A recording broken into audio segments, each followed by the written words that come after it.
واتقوا الله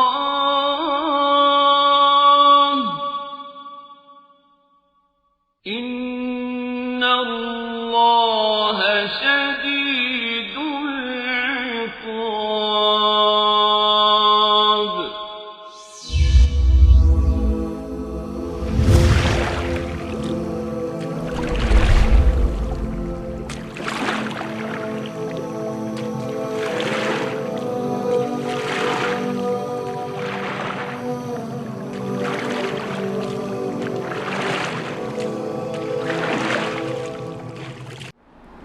بسم الله الرحمن الرحيم. اللهم لك الحمد كله وإليك يرجع الأمر كله علانيته وسره أنت أحق من يحمد. اللهم صل على سيدنا ونبينا وحبيبنا وقرة أعيننا محمد وعلى آله الطيبين الطاهرين وعلى صحابته من المهاجرين والأنصار وعلى من تبعهم بإحسان إلى يوم الدين. دوستان نهایت گرامی، بینندگان عزیز، السلام علیکم و رحمت الله و برکاته. اگر به یاد داشته باشید در قسمتی گذشته این برنامه احکام فقهی در پرتو احادیث نبوی خدمت شما دوستان عزیز مجموعه از های رسول اکرم صلی الله علیه و سلم را عرض کردم که بیان کننده احکام و آداب قضای حاجت بود که انسان مسلمان وقتی که برای قضای حاجت می رود، وقتی که به بیت الخلا می رود، باید چه احکام و آداب را مراعات کند. و ان شاء الله در این قسمتی از برنامه خدمت شما دوستان عزیز مجموعه از احادیث گرانبهای رسول اکرم صلی الله علیه و سلم را عرض میکنم که بیان کننده احکام و آداب غسل و صفت غسل نبی اکرم صلی الله علیه و سلم و همچنین بیان کننده احکام و آداب جنوب که انسان وقتی که در حالت جنابت می باشد باید چی آداب را مراعات کند. این احکام و آداب را ان شاء الله در پرتوی در روشنایی احادیث رسول اکرم صلی الله علیه و سلم خدمت شما بیان میکنم. و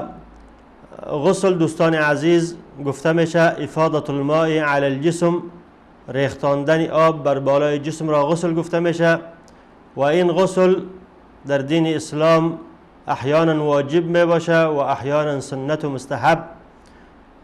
بعضی از غسل هایی است که شریعت اسلام با وجوبی از حکم کرده که در این حالت ها باید انسان واجب است که غسل کنه، و احیانا غسل های است که شریعت اسلامی با مستحب بودن و سنت بودن از حکم کرده که در فلان وقت و در فلان زمان غسل کردن سنت و مستحب است. از جمله غسل های واجب دوستان عزیز غسل کردن بعد از جنابت است که انسان وقتی که به حالت جنوب برمیگرده، وقتی که جنوب میشه واجب است که غسل بکنه. و جنوب در دو حالت انسان میشه، اول اینکه در وقت جماع که به اهل خود جماع میکنه، و دوم در حالت احتلام که در شب خواب میبینه و محتلم میشه. در دو صورت به جنوب میشه و در این صورت غسل کردن بر بالای از او واجب است، چون در آیه کریمه است که و این کنتم جنوبا فطهروا، وقتی که شما جنوب بگردید باید خود را پاک کنید. کلمه فطهروا با دلالت به این میکند که باید انسان خود را با انداختن آب در بالای جسم پاک بکنه. لذا بعضی علما از کلمه فطهروا دلیل گرفتن که حتی دلک یعنی شقیدن جسم هم ضروری و واجبی است، چون با از کلمه به جای غسل کلمه فطهروا را استعمال کرده، یعنی باید صحیح انسان جسم خود را پاک کنه با انداختن آب با شقیدن از او.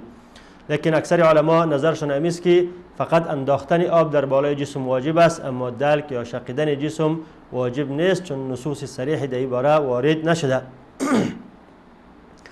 در این مورد، در موردی از که انسان وقتی که جنوب میشه بر بالایش غسل واجب میگرده، حدیثی است که حضرت صحابی جلیل القدر حضرت ابو سعید خدری رضی الله عنه روایت میکنه که پیغمبر صلی الله علیه و سلم فرمودند الماء من الماء، یعنی آب، ریختاندن آب بر بالای جسم انسان واجب میگرده در صورتی که از انسان آب بیرون شود، یعنی آب منی بیرون شود، این حدیث را امام مسلم روایت میکنه و همچنین ابو داود و ابن حبان این حدیث شریف را روایت میکنن و ظاهر این حدیث دلالت به این میکند که وقت بر بالای انسان غسل واجب میشه که از انسان آب بیرون شود، به این معنا که وقتی که انسان جماع بکنه اما از او آبی بیرون نشود در او صورت غسل واجب نمیشه. این ظاهر این حدیث است و به ظاهر این حدیث اهل ظواهر داود ظاهری و همچنین از بعضی صحابه کرام روایت شده از جمله امام علی، طلحه بن عبید الله و زبیر بن العوام و ابی بن کعب، از این صحابه جلیل قدر روایت شده که قائل به این قول بودند که انسان وقتی بر بالای از او غسل واجب میگرده که از او آب بیرون شود، یعنی آب منی بیرون شود. اما اکثر علما ظاهر این حدیث را منسوخ میدانند، جمهور علما فقهای اربعه و همچنین جمهور صحابه که حتی ابن عبدالبر اجماع صحابه را به این نقل میکنه که اجماع صحابه به این شده که مفهوم این حدیث، آنچه که این حدیث ظاهری از او دلالت میکنه، این منسوخ است و حکم شرعی امیست که وقتی که جماع صورت میگیره انسان جنوب میشه و بر بالای از او غسل واجب میگرده اگرچه از او آب بیرون شوه یا نشوه، این در صورت جماع. اما در صورت احتلام وقتی بر بالای از او غسل واجب میشه که آب از او بیرون شوه، اما اگر خوابی ببینه از او آب بیرون نشوه در او صورت غسل بر بالای از او واجب نمیگرده. و اصحاب قول اول، اصحاب ظواهر و بعضی از صحابه به این حدیث دلیل گرفتن، به ظاهر من حدیث الماء من الماء، و همچنین به حدیث دیگری دلیل گرفتن که در صحیح بخاری از حضرت عثمان بن عفان روایت شده که شخصی از او پرسان کرد درباره غسل که وقتی که انسان جماع میکنه از او آب بیرون نمیشه آیا غسل بر بالای از او واجب میگرده یا نمیگرده؟ حضرت عثمان رضی الله عنه فرمودند یتوضأ کما یتوضأ للصلاة و یغسل ذکره سمعت من النبی صلی الله علیه وسلم، فرمودند که غسل بر بالای از او واجب نمیگرده، فقط وضو میکنه مثل وضوی نماز واری، مثل که برای نماز وضو میکنه و همین قسم در او صورت هم وضو میکنه و آله خود را میشویه، اما غسل بر بالای از او واجب نمیگرده. لیکن گفتیم جمهور علما حکم این حدیث و همچنین حکم حدیث سابقه را منسوخ دانستند، گفتند که مفهوم این حدیث منسوخ است چون احادیث دیگری از پیغمبر صلی الله علیه و سلم احادیث متعدد روایت شده که پیغمبر صلی الله علیه و سلم حکم به جنابت کردن برای شخصی که جماع میکنه و از او آب بیرون نمیشه، چنانچه که در صحیح بخاری و همچنین در صحیح مسلم حدیث متفق علیه است از حضرت ابو هریره رضی الله عنه که پیغمبر صلی الله علیه و سلم فرمودند اذا جلس بین شعابها الاربعه ثم جهدها فقد وجب الغسل، وقتی که انسان در بین 4 اندام خانم خود می نشینه با او جماع میکنه بعد از او آب بیرون نمیشه فقط وجب الغسل، در او صورت غسل بر بالای از او واجب میشه و او انسانی جنوب گفته میشه. و همچنین در روایت دیگری هم آمده و این لم ینزل، اگرچه او انزال نشوه باز هم غسل بر بالایش واجب میگرده. و همچنین در روایت دیگری در ابو داود آمده و الزق الختان بالختان، وقتی که آله خود را به آله خانم خود میچسبانه در او صورت حکمش همیست که او جنوب میشه و غسل بر بالای از او واجب میگرده اگرچه از او انزال هم نشوه. و همچنین حدیث دیگری از حضرت عایشه صدیقه رضی الله عنها روایت شده در امام مسلم که حضرت پیغمبر صلی الله علیه و سلم فرمودند اذا قعد بین شعابها الاربعه ثم مس الختان فقد وجب الغسل، وقتی که مرد در بین 4 اندام زن خود می نشینه و جماع صورت میگیره و اگرچه انزال هم نشه غسل بر بالای از او واجب میگرده. مجموع این احادیث به این دلالت میکنه که مفهوم حدیث اول الماء من الماء و همچنین حدیث که حضرت عثمان در صحیح بخاری وارد شده مفهوم این احادیث منسوخ است و حکم بر ظاهر این احادیث نمیشه، بلکه حکم همیست که وقتی که جماع صورت میگیره اگرچه از انسان آب بیرون نشه و بر بالای از او غسل واجب میگرده. و همچنین در مسند امام احمد از صحابی جلیل قدر ابی بن کعب تصریح آمده به این امر که ایشان فرمودند ان الفتية التي كانوا يقولون ان الماء من الماء رخصة كان رسول الله صلى الله عليه وسلم رخص بها في اول الاسلام ثم امر بالاغتسال بعد. یعنی موضوع از که الماء من الماء این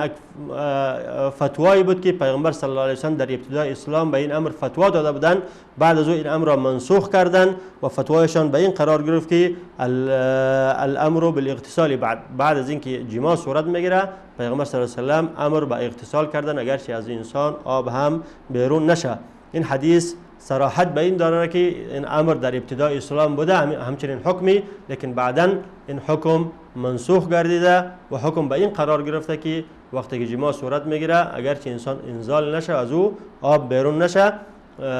غسل بر بالای از او واجب میشه. و همچنین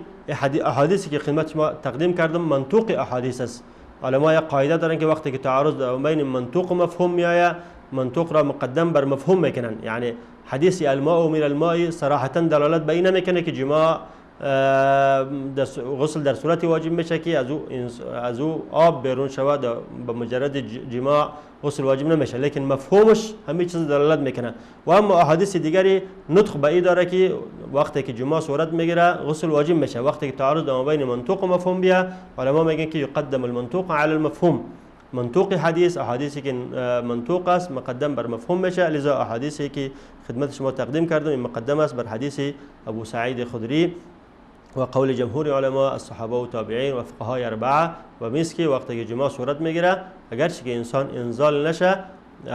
غسل بر بالای از او واجب میگرده. و همچنین آیه کریمه که خدمت شما تقدیم کردم و این کنتم جنبا فطهروا، کلمه جنوب لفظا در لغت عربی به این دلالت میکنه که انسان از او جماع صورت بگیره، دلالت به آب نمیکنه که از او آب بیرون شه یا نشه. مجرد که جماع صورت میگیره او را جنوب گفته میشه. وقتی که انسان جنوب شد باید غسل کنه، غسل بر بالای از او واجب میگرده. این بود حکم جماع که وقتی که جماع صورت میگیره در او صورت غسل بر بالای انسان واجب میگرده. و همچنین از مواضعی که بر بالای انسان غسل واجب میگرده موضوع حیض و نفاس است. وقتی که خانم ها به حیض و نفاس مبتلا میشن، وقتی که دوره شهری از اونها میآید در او صورت بعد از اینکه خشک میشه غسل بر بالای از اونها هم واجب میگرده. حدیث عایشه رضی الله عنها که قبلا خدمت شما در احکام استحاضه تقدیم کرده بودم که حضرت عایشه صدیقه رضی الله عنها روایت میکنه در صحیح بخاری است که خانمی به نام فاطمه بنت ابی حبیش نزد پیغمبر صلی الله علیه و سلم آمدن و از خون استحاضه پرسان کردند. پیغمبر صلی الله علیه و سلم در جواب فرمودند اذا اتاکی حیضتک، پیغمبر صلی الله علیه و سلم فرمودند اذا اقبلت حیضتک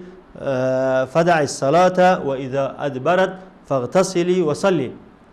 پیغمبر صلی الله علیه و سلم برای فاطمه بنت ابی حبیش فرمودند که وقتی که حیض تو آمد نماز را ترک کن، وقتی که حیضت قطع شد تو غسل بکن و از او نماز بخوان. این هم امر پیغمبر صلی الله علیه و سلم فاغتسلی دلالت به این میکنه که بعد از قطع شدن حیض و همچنین نفاس خونی که از خانم ها بیرون میشه بعد در ایام معینی از آنها یا بعد از ولادت، بعد از قطع شدن این خون غسل کردن بر بالای خانم ها واجب است و بعد از اینکه غسل کردن خود را پاک کردن باز میتونن که نماز بخوانند. این بود دوستان عزیز بعضی از احکامی که غسل بر بالای انسان واجب میگردانه. ان شاء الله بعد از دیدن یک برنامه کوتاه دوباره خدمت شما دوستان عزیز هستیم با احکام غسل که غسل های سنتی و مستحبی که در کدام حالات غسل بر بالای انسان سنت و مستحب است. با ما باشید.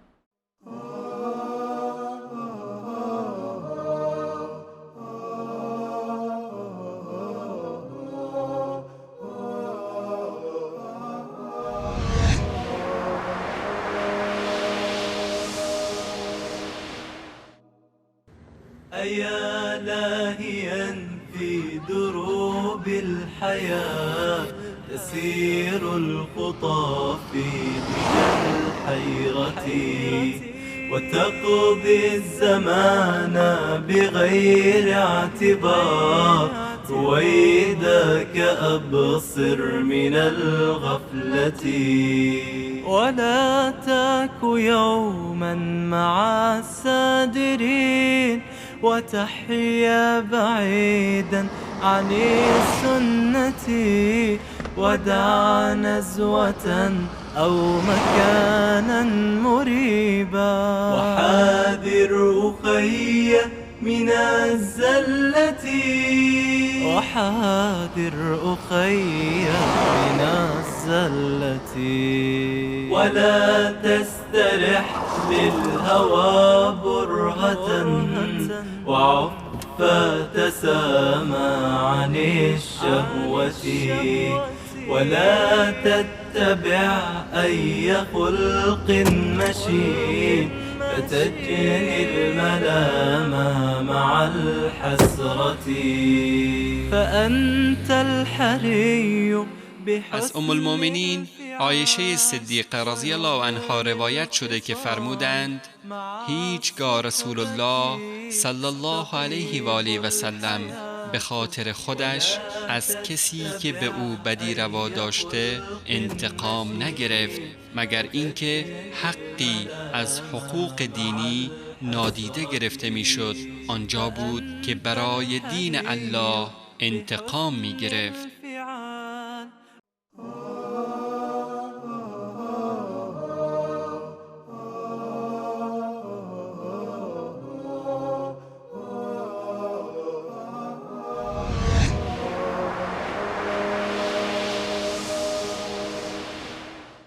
بسم الله و الصلاة و السلام علی رسول الله و علی آله و صحبه و من والاه. دوستان عزیز، در قسمت گذشته این برنامه خدمت شما عرض کردم احادیثی که بیان کننده این بود که غسل در کدام حالتها واجب است در صورتی که انسان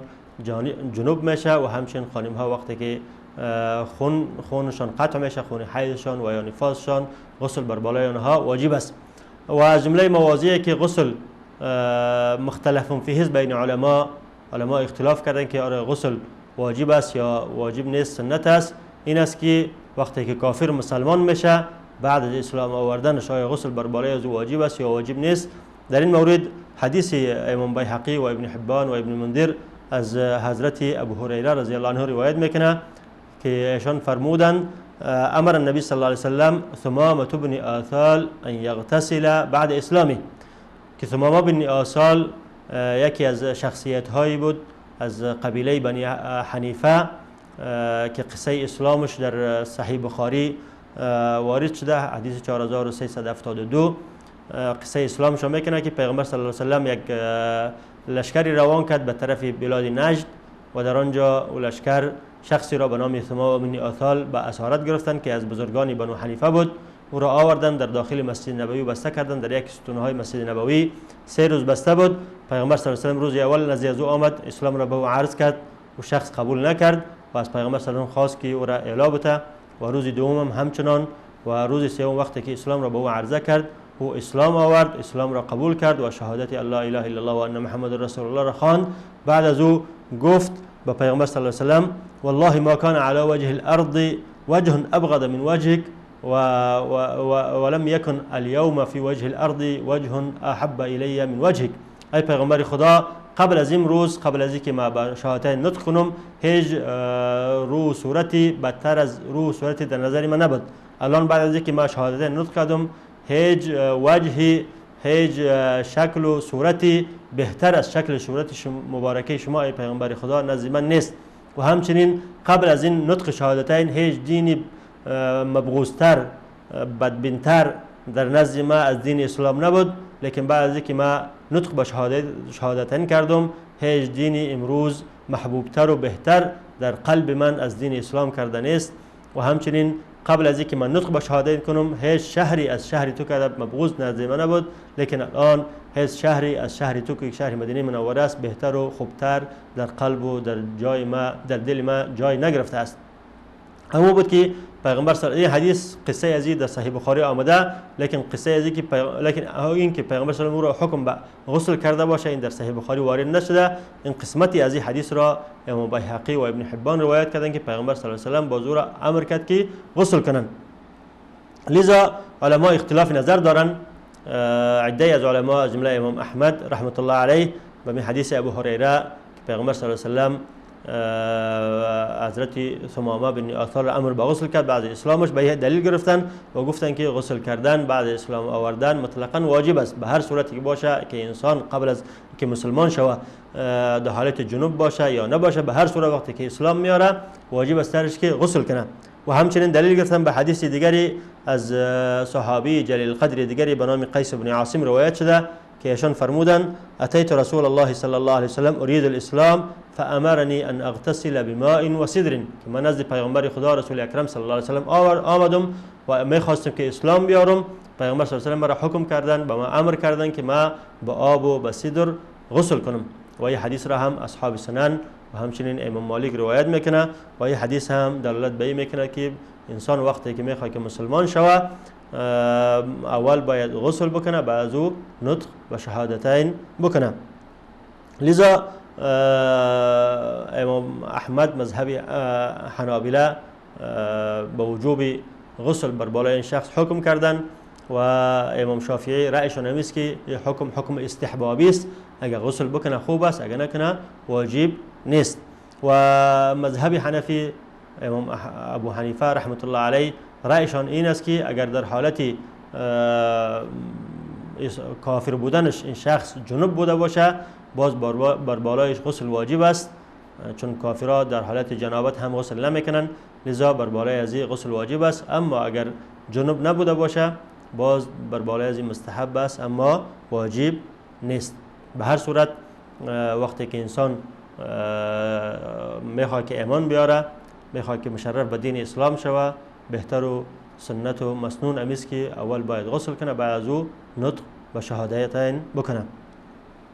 و همچنین دوستان عزیز از مواردی که غسل در اونجا سنت است و روز جمعه است، در اینجا احادیث متعددی از پیغمبر صلی الله علیه و آله وارد شده که ما را تشویق به غسل کردن در روز جمعه کردن، که روز جمعه روز اجتماع مردم است، روزی که مسلمان ها در یک جا جمع میشن به خاطر ادا کردن نماز جمعه و در این روز باید انسان خود را کالای جدید خود را بپوشه و خود را از همه ناپاکی ها پاک بکنه تا که سبب اذیت ملائکه ها و سبب اذیت انسان هایی که در پله روز نماز میخوانند با تعفن و چرک و بویش سبب اذیتی از اونها نگرده. احادیث وارد شده که ظاهرشان دلالت به این میکنه که غسل کردن در روز جمعه واجب است و احادیث و هم وارد شده که دلالت به این میکنه که غسل کردن در روز جمعه واجب نیست بلکه سنت و مستحب است. لذا بعضی از علما به ظاهر احادیث دلیل گرفتن که غسل کردن را واجب میدانه و غسل کردن را واجب گفتن و اما اکثر علما، جمهور علما رأیشان به میست که غسل کردن در روز جمعه واجب نیست بلکه سنت و مستحب است. حدیثی از حضرت ابو سعید خدری رضی الله عنه روایت شده که پیغمبر صلی الله علیه و آله فرمودند غسل یوم الجمعه واجب علی کل محتلم، غسل کردن در روز جمعه واجب است بر هر انسان بالغ عاقل بالغ واجب است. این حدیث را اصحاب صحاح سته و همچنین امام مالک روایت میکنه و همچنین امام مسلم از ابن عمر رضی الله عنه روایت میکنه که پیغمبر صلی الله علیه و آله فرمودند اذا اراد احدکم ان یأتی الجمعه فلیغتسل، وقتی که یکی از شما میخواد که به خاطر ادا کردن نماز جمعه بیاید باید قبل از او غسل کنه. ظاهر این حدیث هم دلالت به وجوب میکنه چون امر میکنه که فلیغتسل و امر ظاهرا دلالت به وجوب میکنه. و حدیث دیگری از صحابی جلیل قدر سمره بن جندب رضی الله عنه روایت شده که پیغمبر صلی الله علیه و آله فرمودند من توضأ یوم الجمعه فبها و نعمت، کسی که روز جمعه وضو بکنه فبها، پس این فبها ای فبالسنه اخذ، با سنت عمل کرده و یا اینکه به فرض عمل کرده، چون وضو کردن در روز جمعه فرض و واجب است، هر نماز فرض و واجب است. و نعمت ای نعمت العمل بالسنه، چقدر کار خوب است که انسان به سنت پیغمبر خدا عمل بکنه.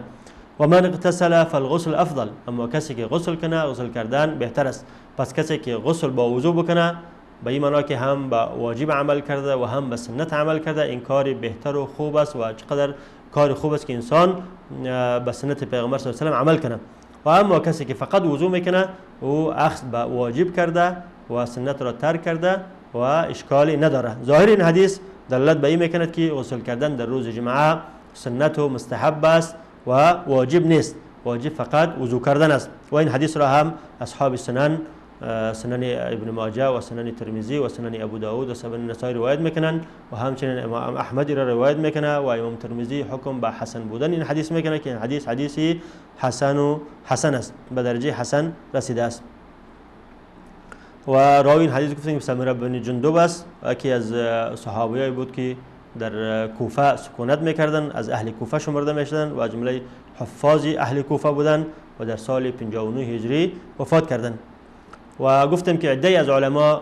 اخذ به حکم حدیث اول کردن، حدیث ابو سعید خدری که غسل یوم الجمعه واجب علی کل محتلم، که از جمله امام داوود ظاهری و همچنین از بعضی از صحابه کرام مثل ابو هریره و عمار بن یاسر نقل شده، لیکن جمهور علما فقهای اربعه و همچنین جمهور صحابه و جمهور تابعین رأیشان این است که غسل کردن در روز جمعه سنت است، واجب نیست. و حدیث اول که غسل یوم الجمعه واجب حمل به تاکید کردن، فقط مجرد تاکید بود از پیغمبر صلی الله علیه و سلم که تاکید کرده که غسل کردن سنتی مؤکده است. و بعضی علما گفتند که در ابتدای اسلام واجب بود، چون در ابتدای اسلام مردم در حالت ضیق و تنگی قرار داشتند و نمیتونستند که کالاهای قطنی و پنبه‌ای بپوشند و همیشه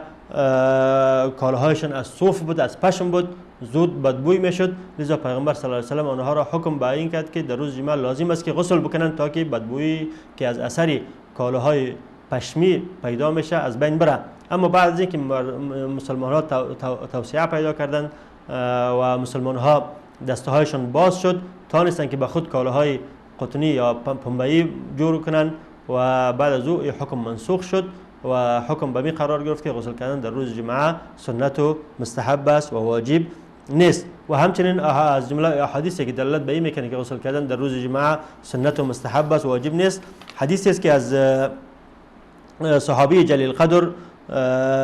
روایت شده است، حضرت ابو هریره در صحیح مسلم، که پیغمبر صلی الله علیه و سلم فرمودند: من توضأ فاحسن الوضوء ثم اتى الجمعه فاستمع وانصت غفر ما بین الجمعه الى الجمعه و زیاده 3 ایام. در اینجا پیغمبر صلی الله علیه و سلم فرمودند که کسی که وضو بکنه و وضوء خود را به وجه احسن و اکمل انجام بده، بعد از او بیاید بر مسجد برای ادای نماز جمعه و به خطبه خطیب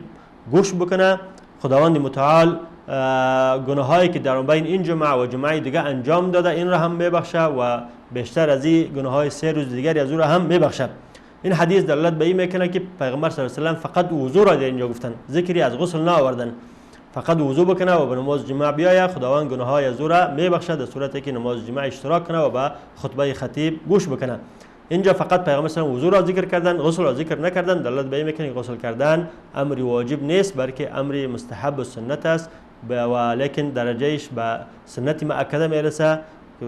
پیغمبر صلی الله علیه و سلم تاکید کردن که باید در روز مسلمان ها غسل بکنن قبل از نماز جمعه. اما در مورد از که آیا غسل فقط برای روز جمعه واجب است یا برای نماز جمعه واجب است، به این معنی که اگر شخصی بعد از نماز جمعه غسل بکنه قبل از عصر آیا سنت ادا میشه یا نمیشه، در این مورد جمهور علما رأیشان این است که غسل برای نماز جمعه است نه برای روز جمعه. به این معنی که از بعد از طلوع فجر سنت است که تا که برای نماز جمعه میره غسل بکنه. اما بعضی علما میگن که نه، غسل کردن برای روز جمعه سنت است، به این معنی که از طلوع فجر شروع میشه تا غروب آفتاب هر وقتی که غسل بکنه غسلش سنت را به جا آورده است. لیکن رأی جمهور علما رأی قوی و رأی معتمد، رأی جمهور علما است که غسل پیغمبر صلی الله علیه و سلم برای نماز جمعه سنت قرار داده به خاطر حکمت هایی که ما بیان کردیم که انسان ها یا ملائکه هایی که در مسجد قرار دارن از بو و تعفن از او بدبوی نشون، بد نبرن. از او خاطر پیغمبر صلی الله علیه و سلم غسل کردن را برای نماز جمعه سنت قرار داده. پس سنت هم است که انسان برای نماز جمعه غسل کنه، یعنی از برآمدن آفتاب صبح جمعه تا که برای نماز جمعه به مسجد تشریف میبره، تا این وقت غسل کردن برای از او سنت است. و چون در حدیث دیگری در بعضی روایت ها آمد که من اتى الجمعه فلیغتسل، در اینجا کلمه یوم الجمعه نمیده بلکه الجمعه یعنی نماز جمعه. کسی برای نماز جمعه میآید به مسجد فلیغتسل، باید غسل بکنه. این بود دوستان عزیز غسل کردن در روز جمعه که رأی جمهور علما و اکثریت علما به میز که غسل کردن در روز جمعه سنت و مستحب است بنا به احادیثی که خدمت شما تقدیم کردیم. و همچنین از جمله روزهایی که علما غسل کردن را در روز مستحب دانستن روز عیدین است، ولیکن علما از جمله امام بزار میگن که در این مورد حدیث صحیح از پیغمبر صلی الله علیه و آله وارد نشده که پیغمبر صلی الله علیه و سلم گفته باشه که غسل کردن در روز جمعه در روز عیدین، عید فطر و عید اضحی سنت است. لذا امام بزار میگه لا احفظ فی الاغتسال للعیدین حدیثا صحیحا، حدیث صحیح از پیغمبر صلی الله علیه و آله وارد نشده، لیکن اقوال علما و آثار از صحابه و آثاری از تابعین و علمای جلیل القدر به می دلالت میکنه که آنها غسل کردن در روز عیدین را هم مستحب میدانستند که برای انسان مستحب و خوب است که در روز عیدین وقتی که برای نماز عیدین میروه خود را پاک بکنه و جسم خود را پاک بکنه و کالای نو بپوشه و همچنین غسل کردن به خاطر تنظیف به خاطر پاکی جسم امور مستحب و خوبی است، چون اسلام ان الله طهور يحب الطهاره، پیغمبر الله متعال پاکی را خوش داره، باید انسان همیشه در حالت پاک و در حالت نظافت بوده باشد. این بود دوستان عزیز بعضی از احکامی که تعلق میگرفت به غسل که کدام انواع غسل واجب است و کدام انواع غسل سنت و مستحب است. در اینجا برنامه ما خاتمه می‌یابد. ان شاء الله در قسمت آینده برنامه تکمیل این احکام را هم خدمت شما تقدیم میکنیم و آخر دعوانا ان الحمد لله رب العالمین.